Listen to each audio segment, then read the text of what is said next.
السلام عليكم ورحمة الله وبركاته. بسم الله الرحمن الرحيم. الحمد لله رب العالمين، والصلاة والسلام على نبينا محمد وعلى آله وأصحابه ومن تبعهم بإحسان إلى يوم الدين. وبعد، فما زلنا مع شيخ الإسلام إمام الدعوة الشيخ محمد بن عبد الوهاب رحمه الله تعالى، مع كتابه المسمى بكتاب التوحيد الذي هو حق الله على العبيد. Donc on est toujours avec le savant, le cheikh de l'islam, l'imam de la da'wa, de l'appel au tawhid, l'éminent savant, le cheikh Mohammed ibn Abdel Wahhab rahimahullah ta'ala, avec son livre intitulé Kitab al-Tawhid. Le Tawhid qui est le droit d'Allah sur ses serviteurs. Et nous lisons l'explication de l'éminent savant Al-Cheikh Salih Al-Fawzan hafidahullah ta'ala wa matta'ahu bis-sihha. Le Cheikh Salih Al-Fawzan, qu'Allah le préserve et lui accorde une bonne santé. Son livre ou son explication intitulée Al-Mulakhasu, résumé, fi sharh kitab al-tawhid, dans l'explication du livre de l'unicité. Wa ma zilna fi hada al-bab al-azim, et nous sommes toujours dans cet immense chapitre qui est ma jaa fi dhabhi li ghayri Allah azza wa jalla. Ce qui est venu comme menace, comme jugement à l'encontre de celui qui va sacrifier pour un autre qu'Allah. Et on avait déjà commencé à entamer ce chapitre. On a lu les deux versets, à savoir le verset où Allah Azza wa Jalla dit Inna salati wa nusuki wa mahya wa mamati lillahi rabbil alamin la sharika lahu. Également le verset Fasalli li rabbika wanhar. Et on a lu le hadith rapporté par Ali ibn Abi Talib, dans lequel le prophète sallallahu alayhi wa sallam a dit La'ana Allahu man dhabaha li ghayrillah. Qu'Allah maudisse celui qui sacrifie pour un autre qu'Allah. Aujourd'hui, on rentre dans le dernier chapitre, ou dans le dernier hadith de ce chapitre plutôt, où l'auteur il nous mentionne ce hadith rapporté par ce sahabi, وهو طارق ابن شهاب. Il nous dit وعن طارق ابن شهاب رضي الله عنه أن رسول الله صلى الله عليه وسلم قال. Donc selon Tariq ibn Shihab, qui est un sahabi رضي الله عنه, qui dit que le messager d'Allah sallallahu alayhi wa sallam a dit دخل الجنة رجل في ذباب ودخل النار رجل في ذباب. Un homme est entré au paradis par le biais d'une mouche, ou par la cause d'une mouche, et un homme est entré en enfer par le biais ou par la cause d'une mouche. قالوا, يعني les sahaba, ils ont dit وكيف ذلك يا رسول الله. Et comment cela, ô messager d'Allah? Yani par étonnement. Comment un homme peut-il entrer au paradis par la cause d'une mouche et un autre entrer en enfer par la cause d'une mouche? Comment cela? Et le prophète sallallahu alayhi wa sallam qui répond en disant Qala sallallahu alayhi wa sallam Marra rajulani ala qawmin lahum sanamun la yujawizuhu ahadun hatta yuqarriba lahu shay'a. Que deux hommes sont passés par un peuple qui avait une statue qu'ils immensifiaient, qu'ils adoraient, qu'ils vénéraient, et que personne ne pouvait passer, yani dépasser l'endroit où se trouve cette statue sans qu'il ne fasse une offrande, qu'il ne donne quelque chose en offrande, qu'il ne fasse un sacrifice pour cette statue. Personne ne peut dépasser l'endroit où se trouve cette statue sans qu'il ne lui fasse un sacrifice pour elle. Il sacrifie quelque chose pour cette statue et ensuite il pourra passer. فَقَالُوا لِأَحَدِهِمَا يعني le peuple qui avait cette statue, ils ont dit à l'un d'entre eux, قَرِّب, sacrifie, fais ton offrande. قَالَ لَيْسَ عِنْدِي شَيْءٌ أُقَرِّبُ. Il a dit, je n'ai rien que je peux sacrifier, que je peux donner en offrande. Il n'avait rien avec lui, je n'ai rien avec moi. Qu'est-ce que je vais sacrifier? Je n'ai rien avec moi. قَالُوا قَرِّب وَلَوْ ذُبَابًا. Ils ont dit, sacrifie, donne une offrande pour notre statue. Ne serait-ce qu'une mouche. Même si c'est une mouche, il faut que tu poses quelque chose. Il faut que tu fasses un sacrifice si tu veux passer. Qu'est-ce qu'il a fait? قال النبي صلى الله عليه وسلم فقرب ذبابا فخلوا سبيله فدخل النار. والعياذ بالله. Qu'Allah nous en préserve. Il a sacrifié une mouche en offrande pour cette statue. Ils nous ont laissé la voie libre. فدخل النار. Il est rentré en enfer. وقالوا للآخر. Puis ils se sont dirigés vers l'autre personne. Ils ont dit à l'autre, قرب, sacrifie, fais ton offrande. قال ما كنت لأقرب لأحد شيئا دون الله عز وجل. Dans le sens où moi, je ne fais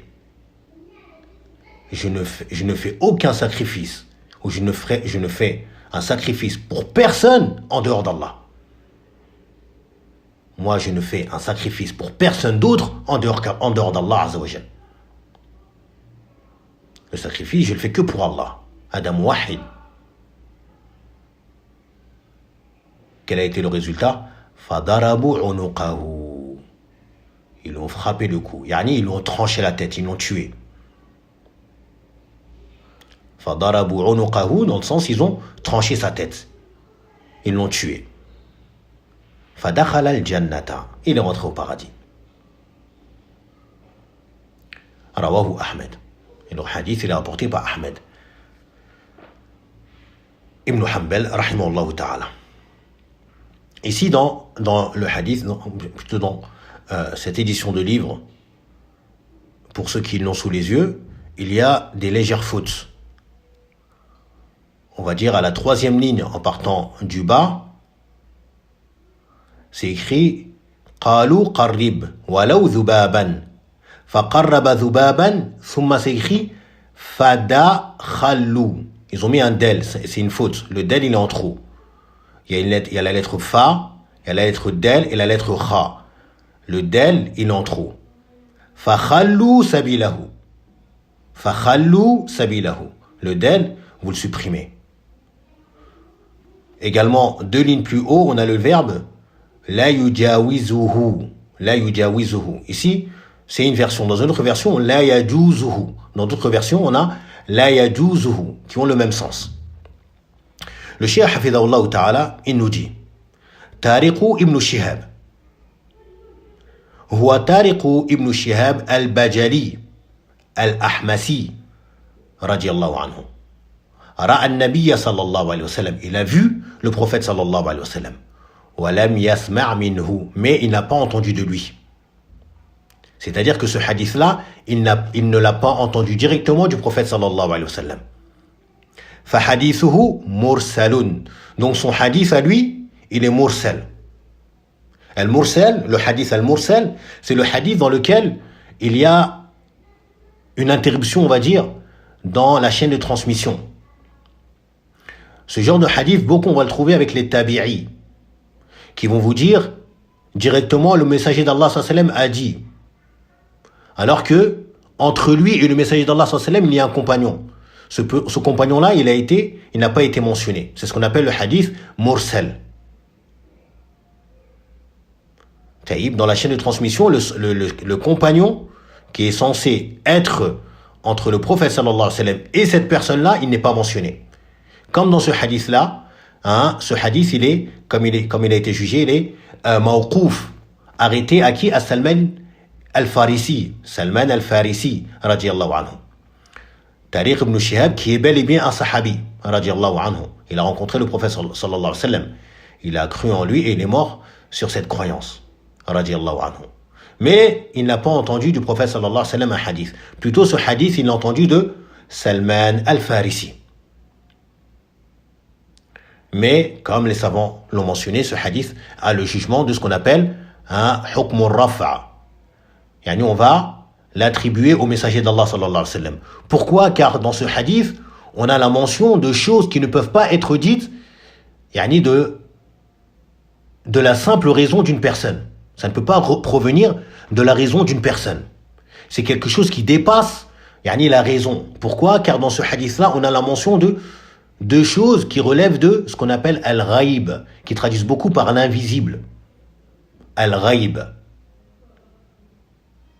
Il y a deux choses qui sont mentionnées dedans, qui font que ce hadith fait partie des choses qui ne peuvent pas être mentionnées yani comme ça. Ça doit forcément provenir d'une révélation. C'est pour cela que le hadith, les savants lui mettent le hukm al-rafa'. Taïb, ils le font monter directement au prophète sallallahu alayhi wa sallam. Pourquoi? Parce que le prophète sallallahu alayhi wa sallam, il parle ici de personnes d'une communauté antérieure à la nôtre. Et tous les récits ou les informations des communautés précédentes ne peuvent nous provenir que par révélation. Deuxièmement, il parle, le prophète sallallahu alayhi wa sallam, il mentionne de l'entrée d'un homme au paradis et de l'entrée d'un homme en enfer. Et cela également ne peut se faire que par révélation. C'est pour cela qu'on a dans les fondements des gens de la sunna, des salafs, le fait qu'on ne peut pas attester d'une personne qu'elle entre au paradis, qu'elle est au paradis. Sauf si Allah et son messager ont attesté de cela. De même qu'on ne peut pas attester d'une personne qu'elle entre en enfer. Sauf si Allah et son messager sallallahu alayhi wa sallam ont attesté de cela. Car cela relève de al-ghaib. Donc ici ce hadith, il est mursal et Tariq ibn Shihab qui est un sahabi et il est mort mata Tariq ou Tariqun sanata 83 ba'da al-hijra radiyallahu anhu. Il est mort en l'an 83 après l'hijra. En l'an 83 après l'hijra. Dans l'explication des termes, le Cheikh rahimahullah hafidahullah ta'ala wa ghafarallahu lahu, il dit fi dhubabin, il explique le terme fi dhubabin. Yani ay bi sababi dhubabin, yani dans le sens par la cause d'une mouche. Par la cause d'une mouche.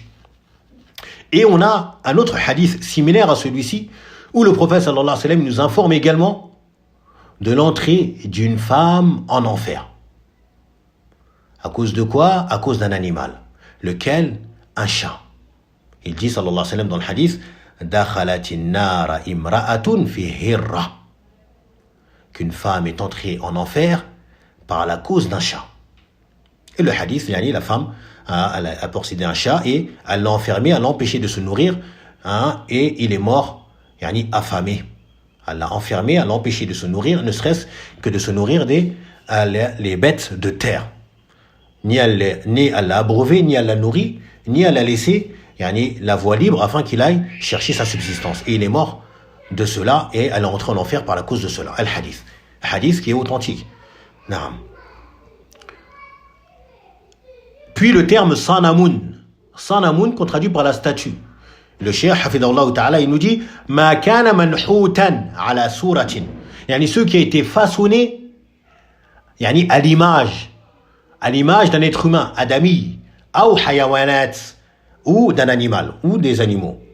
Tout ce qui est façonné à l'image d'un être humain ou à l'image d'un animal, on appellera cela sanamun. Taïb. On a le terme également, comme on va le voir dans les cours qui vont suivre, Inch'Allah, al-wathanu. Al-wathan. Al-wathan, c'est ce qui est adoré en dehors d'Allah, mais qui n'est pas façonné à l'image de quelque chose, qui n'est pas à l'image de quelque chose. Ala ghayri shaklin. Ce n'est pas formé. Taïb, ce n'est pas formé. On appellera cela wathanun et non pas sanam. Comme une tombe, on dit d'une tombe que c'est un wathan et non pas un sanam. Taïb, une tombe qui est adorée, on appellera cela wathanun. Pourquoi? Parce que ce n'est pas yani façonné ou ce n'est pas à la forme humaine ou à la forme d'un animal. Par contre, si ça a une forme d'animal ou d'un être humain, on appellera cela sanamun, mais également wathanun, car c'est adoré en dehors d'Allah. La yujawizuhu wa fi riwayatin la yajuzuhu. Donc dans le sens la yamurru bihi wa la yata'addahu. Il ne peut passer par cela, non plus il ne peut le dépasser, le franchir. Ici dans le sens qu'ils ne peuvent pas franchir cette statue sans faire un sacrifice pour elle, sans faire un sacrifice pour cette statue. Taïb, par exemple, à l'entrée de la ville, ce peuple-là, ils ont mis à l'entrée de leur ville, il y a une statue. Celui qui veut passer son chemin et dépasser notre village, donc franchir la limite où se trouve cette statue, il doit faire un sacrifice.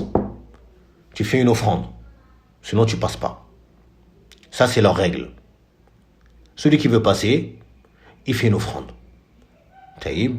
Celui qui ne veut pas, eh bien, il fait demi-tour. Il fait demi-tour.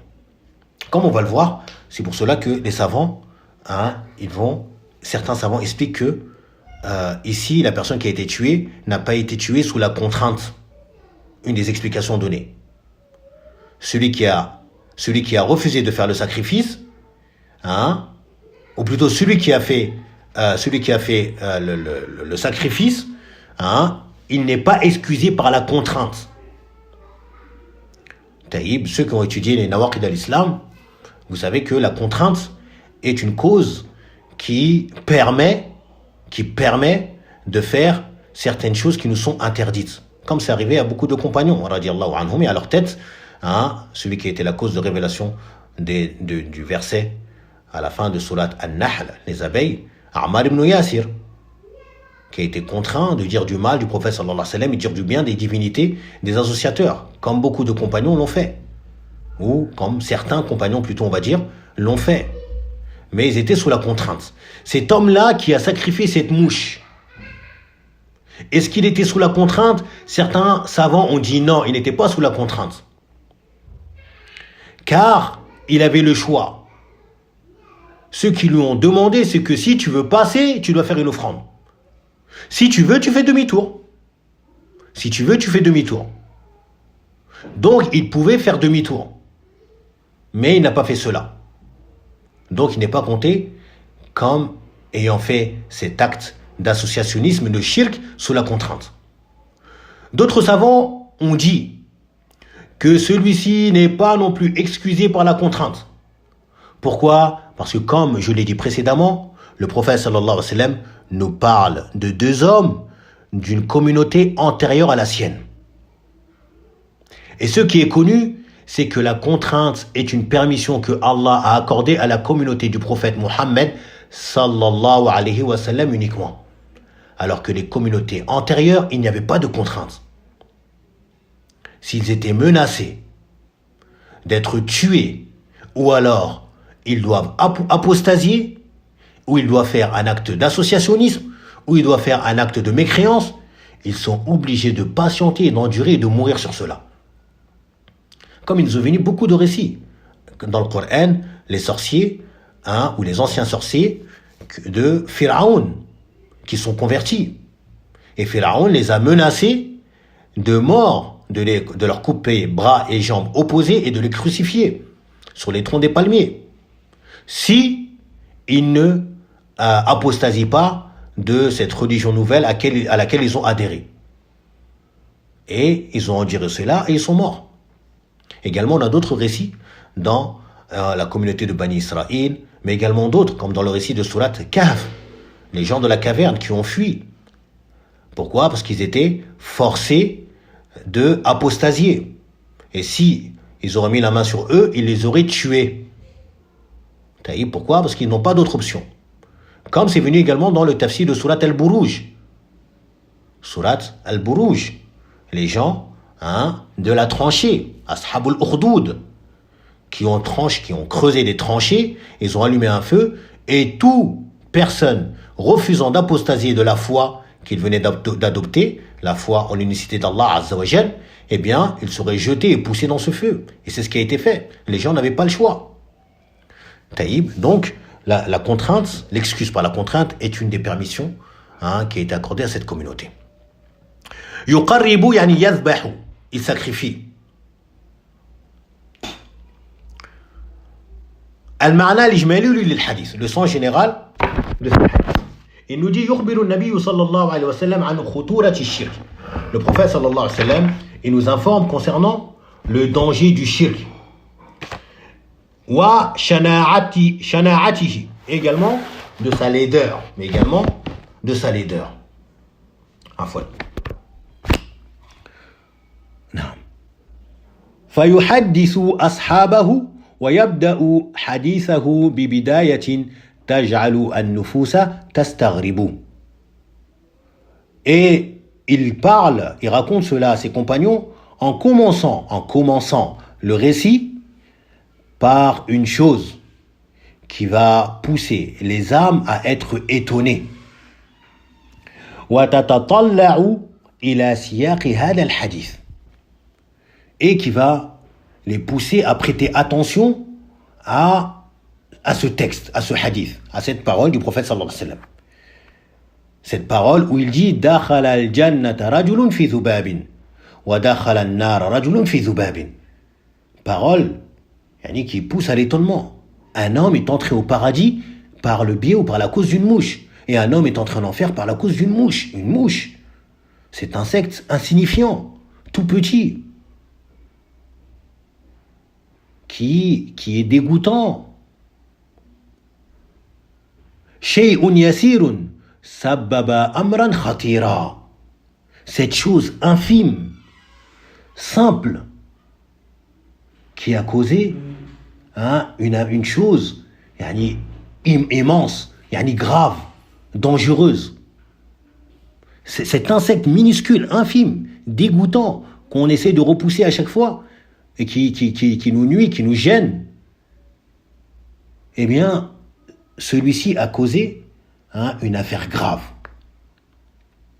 Qui est quoi? L'entrée d'une personne en enfer. وَأَوْجَبَ السُّؤَالَ عَنْ تَفْصِيلِهِ. Ce qui a rendu obligatoire le fait de interroger sur des détails, de demander des détails concernant cette parole que le prophète sallam vient de dire. Ils ont dit كيف ذلك? Comment ya Rasulallah? Explique-nous comment cela a-t-il pu se passer? وَهُنَا يُفَصِّلُ فَيَقُولُ. Puis le prophète sallam détaille et dit إِنَّ رَجُلَيْنِ, deux hommes. قال وَيَظْهَرُ أَنَّهُمَا مِنْ بَنِي إِسْرَائِيل. Et il apparaît que ces hommes fassent partie de Bani Israël, donc d'une communauté antérieure à celle du prophète sallallahu alayhi wa sallam. Ces deux hommes أَرَادَ الْعُبُورَ مع مكان يحل في ساحة صنم يفرض على من أراد تجاوزه أن يذبح له تقربا إليه وتعظيما له. Que deux hommes ont voulu franchir un lieu où était située sur cette place une statue, qu'il est obligatoire à toute personne qui voudrait dépasser, franchir cette statue, de lui faire un sacrifice pour se rapprocher d'elle, mais également pour la vénérer, l'immensifier. Ce sacrifice, il est fait comme moyen de rapprochement, comme moyen d'immensifier cette statue. Car sacrifier une mouche, qu'est-ce qu'on va en tirer comme bénéfice? Même ces gens-là, quand ils l'ont dit, sacrifier ne serait-ce qu'une mouche, qu'est-ce qu'ils vont tirer comme bénéfice du sacrifice de cette mouche? Qu'est-ce qu'on va tirer de cette mouche? Il n'y a rien à en tirer, il n'y a rien du tout à en tirer. Si ce n'est le fait d'immensifier leur statut. C'est ça le but de l'offrande, comme on expliquait la dernière fois. C'est l'œuvre du cœur. Que soit, même si elle est minime, cette offrande que tu vas faire, c'est ton cœur qui parle. Amalul qalb, l'œuvre du cœur. D'immensifier, de vénérer celui pour qui tu fais cette offrande. Que ce soit un moineau, que ce soit une poule, que ce soit un bœuf, quelle que soit sa taille. Comme ici, la mouche. Sinon, ils n'ont rien à tirer de cette mouche. Ils n'ont rien à en profiter. C'est pas comme si il avait sacrifié un agneau et ensuite ils vont les vas-y, tu peux partir, et bon, tout de suite, c'est bon, on a gagné un agneau aujourd'hui, on va bien manger. Non. La mouche, il ne la regarde même pas. Mais notre statue, faut la respecter. Il n'y a personne qui peut passer sans lui faire une offrande. A'udhu billah. فطلب عباد ذلك الصنم من الرجلين التمشي على هذا النظام الشركي. Donc, les adorateurs de cette statue, Ubbad, comme le Cheikh Raslan, il nous a expliqué un jour dans un de ses cours, le terme Ubbad, généralement on va l'utiliser pour les adorateurs d'autres qu'Allah. Pour les adorateurs d'Allah, Azzawajal, on dira Ibadun. Tous les deux sont djem de Abdun. Le mufrad, Abdun. Esclave, serviteur, adorateur. Quand tu veux mentionner les adorateurs d'Allah, tu dis Ibadullah. Wa Ibadur Rahman alladhina yamshuna ala al-ardi hauna. Les adorateurs, les serviteurs d'Ar-Rahman. Mais quand tu veux parler d'adorateurs d'autres qu'Allah, tu dis Ubbad. Ubbadul Sanam. Ubbadul Wathan. Ubbadul Qubur. Donc ici, les adorateurs de cette statue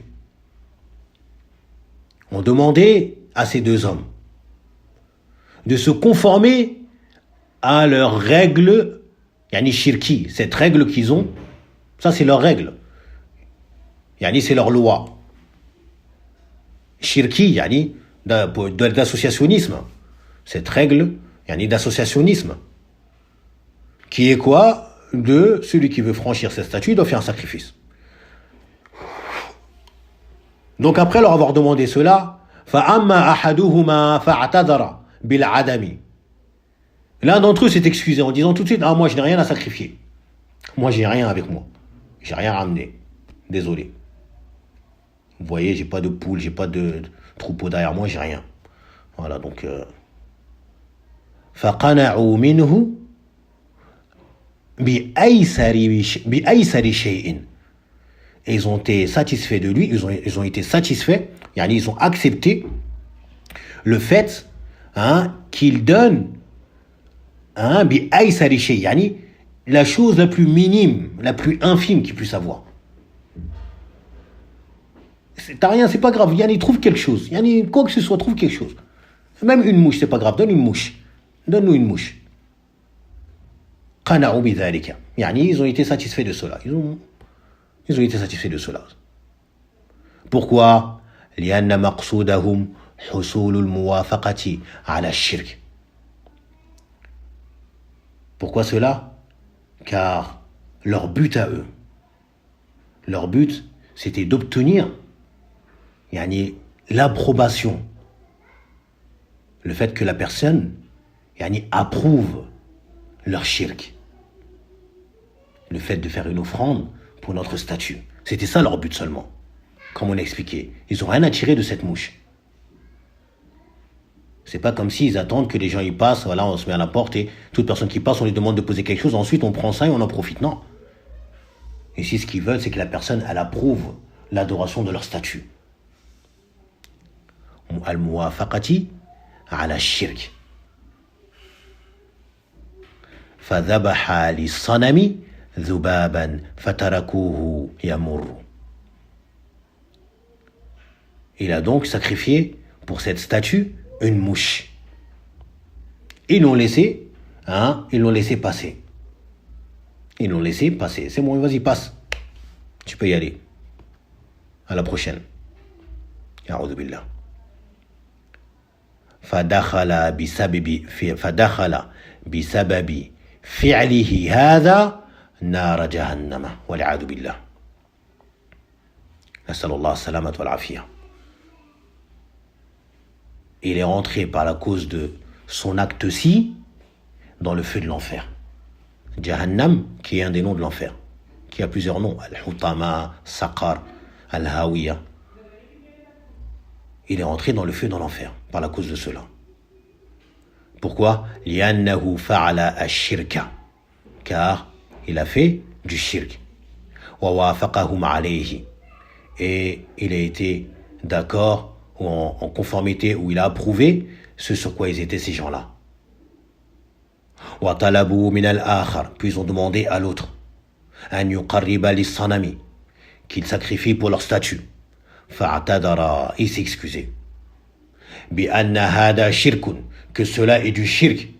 ولا يمكن أن يفعله, et il est impossible qu'il fasse cela. Donc, فقتلوه, ils l'ont tué. فدخل الجنة, il est rentré au paradis. Pourquoi? لإمتناعه من الشرك, de par son abstention de faire du shirk. Il s'est abstenu de faire du shirk. Récit immense et énorme. Allahu Akbar. Nas'alullah an yarzuqana ath-thabat ala at-tawhid. On demande à Allah qu'il nous accorde le raffermissement sur le tawhid. Ici, ça prouve la fermeté, le raffermissement dont jouissait cet homme qui a été tué. Cette parole immense qu'il a dit. Moi, je ne sacrifie rien pour personne d'autre en dehors d'Allah. Il leur a dit, en plein nez. Alors que juste avant, l'autre, il a sacrifié une mouche et il est passé. C'est pas comme si c'était lui qui était passé en premier, parce que c'est une épreuve. Peut-être que tu arrives comme ça, tu te dis, bon, ces gens-là, peut-être c'est des escrocs.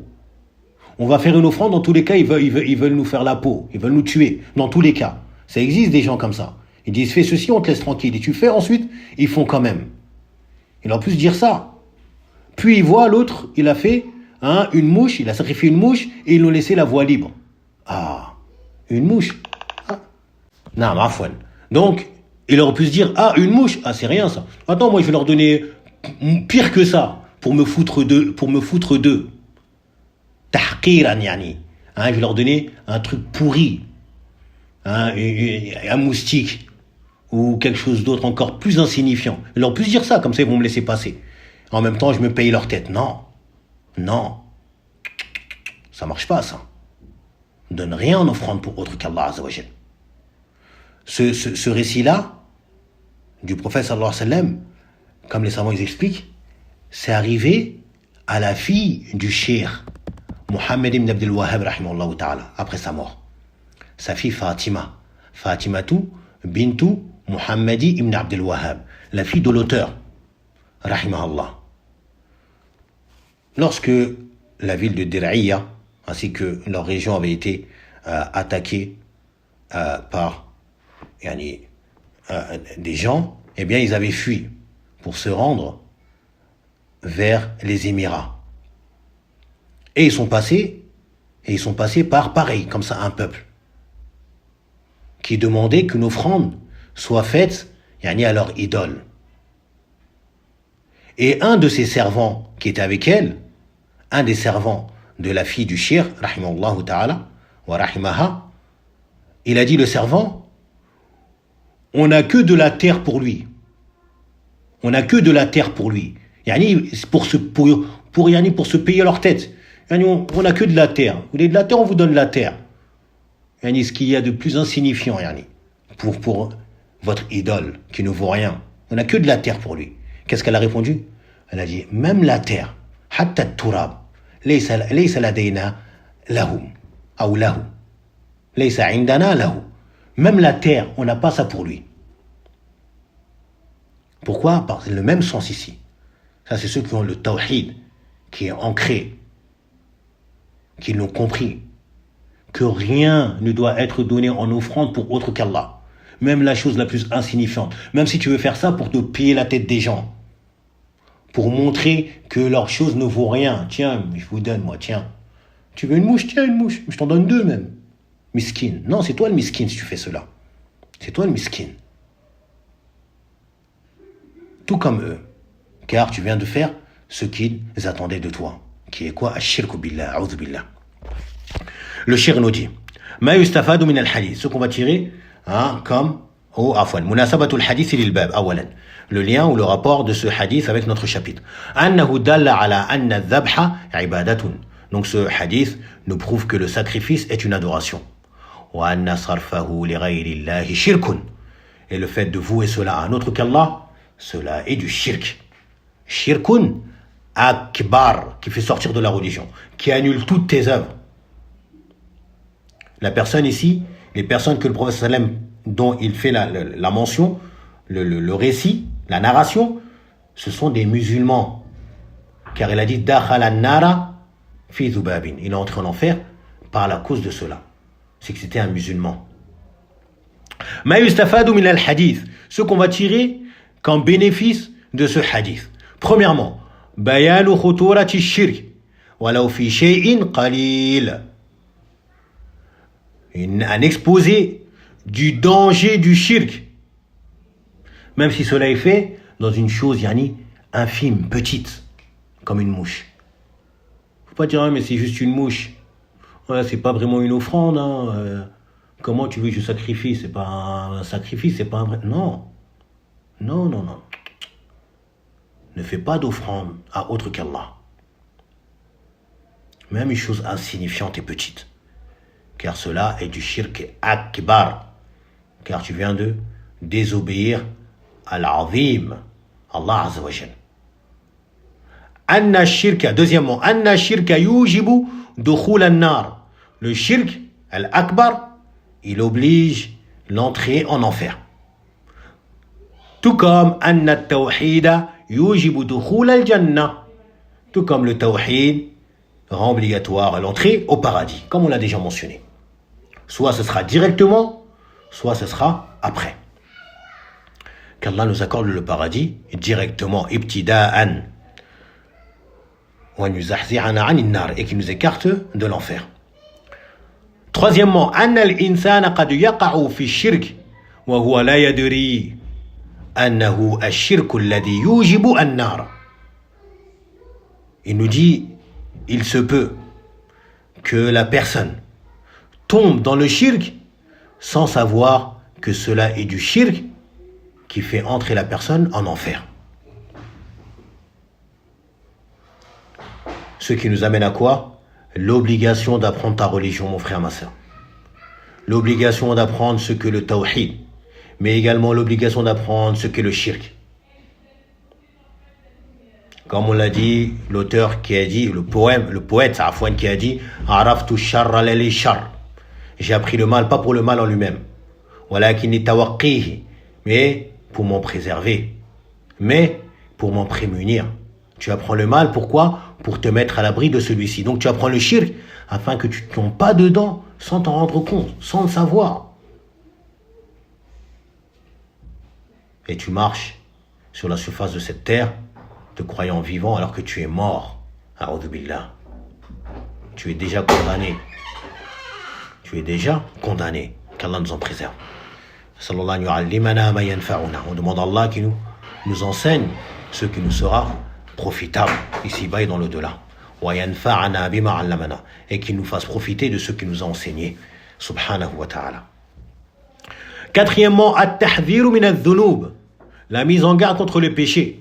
وإن كانت صغيرة في الحساب. Même s'ils sont petits, dans le compte, dans les comptes. Ils peuvent paraître petits. Donc on prend garde au péché. On prend garde au péché, même s'ils peuvent paraître petits. Car il faut penser à l'immensité de celui à qui tu désobéis en faisant cela. Il faut penser à l'immensité de celui à qui tu désobéis, même quand tu fais un petit péché. Cinquièmement, anna hada ar-rajula dakhala an-nar bi sababin lam yaqsidhu ibtida'an. Cinquièmement, que cet homme est entré en enfer pour une raison, pour une cause qu'il ne visait pas au début. Il ne visait pas à sacrifier pour cette statue au début.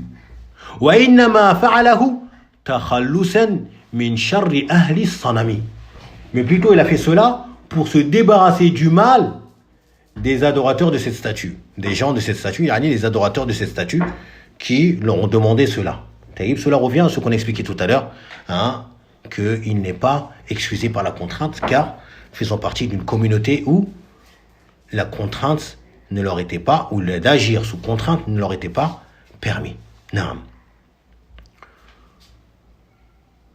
Également, comme d'autres savants l'ont expliqué également, qu'il avait le choix également de faire demi-tour, mais il a fait cela, il a fait cela délibérément. Sixièmement, أن المسلم إذا فعل الشرك أبطل إسلامه ودخل النار. Il nous dit sixièmement que le musulman, lorsqu'il fait du shirk, à savoir le shirk al-akbar, eh bien cela va annuler son islam. Mais évidemment, cela concerne le shirk al-akbar, car le shirk al-asghar, il n'annule pas l'islam de la personne. Le shirk akbar, c'est lui qui annule l'islam de la personne. Et donc, il va entrer en enfer. وَدَخَلَ النَّارِ. لماذا؟ لأن الرجل كان مسلما وإلا لم يقل دخل النار في ذباب. Il nous dit cela, on prend cela, la preuve de cela, c'est que l'homme était musulman. L'homme qui a fait ce sacrifice était musulman. Sinon, le prophète sallallahu alayhi wa sallam n'aurait pas dit dakhala an-nar fi dhubabin. Il n'aurait pas dit qu'il est entré en enfer à cause d'une mouche. S'il aurait été autre que musulman, le prophète n'aurait pas mentionné cela. Il est déjà en enfer, c'est déjà un musulman. C'est déjà un mécréant. C'est déjà un mécréant. Mais non, ici c'est un musulman. C'est un musulman. Mais cet acte-là l'a fait sortir de l'islam et l'a fait entrer en enfer. Qu'Allah nous en préserve. Septièmement, أن المعتبر عمل القلب. Ce qui est pris en considération, ce qui compte, c'est l'œuvre du cœur. L'œuvre faite par le cœur. وإن صغر عمل الجوارح وقل. Même si l'œuvre faite avec les membres du corps est petite et peu. Même si l'œuvre faite avec les membres du corps est petite. Ou, il y a petite en taille et petite en quantité, peu. Taïb, cela dans les deux sens. Que ce soit en shirk ou que ce soit en tawhid. En shirk, comme l'exemple de la mouche ici, le sacrifice de la mouche. Taïb. En tawhid, comme une personne qui a des pigeons par exemple, et il décide d'en sacrifier, d'en faire une offrande pour Allah Azza wa Jal. Ou une personne qui a qu'une seule chèvre, ou moins que cela. Il a très peu et il décide de le donner pour Allah Azza wa Jal. Même en dehors du sacrifice. Taïb, une personne qui a peu de moyens, et il lui reste, on va dire, comme il lui reste 500 francs en poche, et il sait que la journée est longue, et il espère utiliser cela pour nourrir sa famille. Et il voit une personne qui est dans le besoin encore plus que lui. Il pourrait garder cet argent pour lui. C'est tout ce qu'il a. Taïb. Ou il a quelque chose d'encore de plus insignifiant. Il y a 100 francs ou 200 francs. Taïb. Certaines personnes, ils ont ça en poche, ils disent, qu'est-ce que je vais donner ça? C'est rien ça, 200 francs. Ça n'apaise la faim de personne. Mais lui, c'est ce qu'il regarde, c'est ce rapprochement d'Allah. Il va donner cela pour Allah Azza wa Jal. L'œuvre du cœur. Même si c'est petit. Il donne ça pour Allah. Alors que, peut-être c'est tout ce qu'il avait. C'est tout ce qu'il possède. Qu'Allah nous accorde as-sidq wal-ikhlas. نعم. Huitièmement, أن الذبح عبادة وصرفه لغير الله شرك أكبر. Que le sacrifice est une adoration, comme cela a précédé, et que le fait de vouer cela à un autre qu'Allah est du shirk akbar, du shirk majeur, qui fait sortir la personne de l'islam, qui annule toutes les œuvres, que si la personne meurt sur cela, eh bien elle sera privée du pardon d'Allah, le paradis lui sera interdit, et il sera en enfer pour l'éternité. Abad al-abad. Qu'Allah nous en préserve. Neuvièmement, فضل التوحيد وعظيم ثمرته. Le mérite du tawhid, comme on a lu, mashallah. Tawhid qui a un immense mérite, qui accorde des faveurs immenses. Ici, la personne est entrée au paradis directement. Grâce à quoi? Son tawhid. Moi, je ne sacrifie rien pour qui que ce soit en dehors d'Allah. Je ne sacrifie rien pour autre qu'Allah.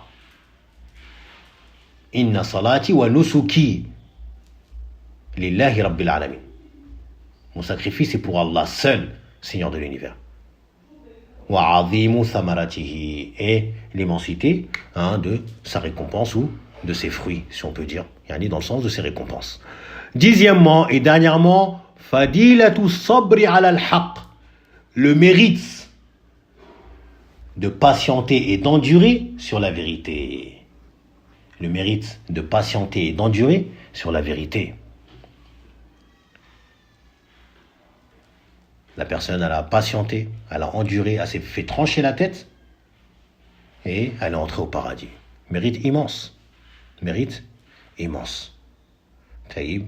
Et cela nous rapporte, ou bien nous rappelle le hadith du prophète sallallahu alayhi wa sallam, où il nous dit que Al-Jannatu aqrabu ila ahadikum min shiraki na'lihi wa an-naru mithlu dhalik.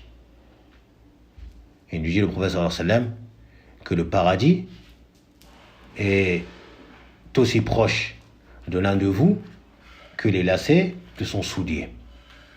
Et l'enfer de même. Le paradis est proche de nous, tout comme l'enfer est proche de nous. La barrière à fois qu'il y a entre nous et le paradis, et ou l'enfer, qu'Allah nous en préserve, la barrière qu'il y a entre nous, c'est la mort. C'est la mort. Après que ton âme quitte ton corps, imma jannah ou imma nar. Nasalullah an yaj'alana min ahli al-jannah. On demande à Allah qu'il nous compte parmi les gens du paradis. Sur cela, on a terminé ce chapitre concernant le sacrifice fait pour autre qu'Allah. Et le prochain chapitre qu'on verra au cours prochain, Inch'Allah ta'ala, portera sur le sacrifice fait pour Allah dans un lieu où sacrifice est fait pour autre qu'Allah. La yuzbahu lillahi bimakanin yuzbahu fihi li ghayrillah. Qu'il est interdit de faire un sacrifice pour Allah dans un lieu où un sacrifice est fait pour autre qu'Allah. Et c'est là on verra que c'est presque pour beaucoup de adoration. Bidnillahi ta'ala. Nasallallahu azza wa jal an yarhamana wa an yarhama walidina wa mashayikhina wa tullabil ilm wal muslimin wal muslimat al ahya minhum wal amwat wa nas'aluhu subhanahu wa bi asma'ihi al husna wa sifatihi al ula an yaj'alana min al muwahhidin وأن يجعلنا هداة مهتدين غير الضالين ولا مضلين وأن يجعلنا من أهل الجنة الفردوس وأن يزحزحنا عن النار ربنا آتنا في الدنيا حسنة وفي الآخرة حسنة وقنا عذاب النار وصلى الله وسلم وبارك على محمد وعلى آله وأصحابه أجمعين سبحانك اللهم وبحمدك وأشهد أن لا إله إلا أنت وأستغفرك وأتوب إليك جزاكم الله خيرا وبارك فيكم لحسن استماعكم. Qu'Allah vous récompense et vous écrive al-ajru al-azim pour l'écoute que vous m'avez accordée. Et on demande à Allah qu'il nous pardonne ainsi qu'à nos parents, à nos savants, aux musulmans, aux musulmanes, qu'ils soient vivants et qu'ils soient morts. Et on lui demande qu'il fasse de nous des gens du tawhid et qu'il nous compte parmi les gens qui vont guider les gens et qui seront eux-mêmes guidés. Et qu'il fasse qu'on ne soit pas parmi les égarés qui égarent, mais également qu'il nous fasse rejoindre le paradis, le plus haut degré du paradis, et qu'il nous écarte de l'enfer. Et quiconque a des questions concernant cela, qu'il n'hésite pas à les poser. Wassalamu alaikum wa rahmatullahi wa barakatuhu.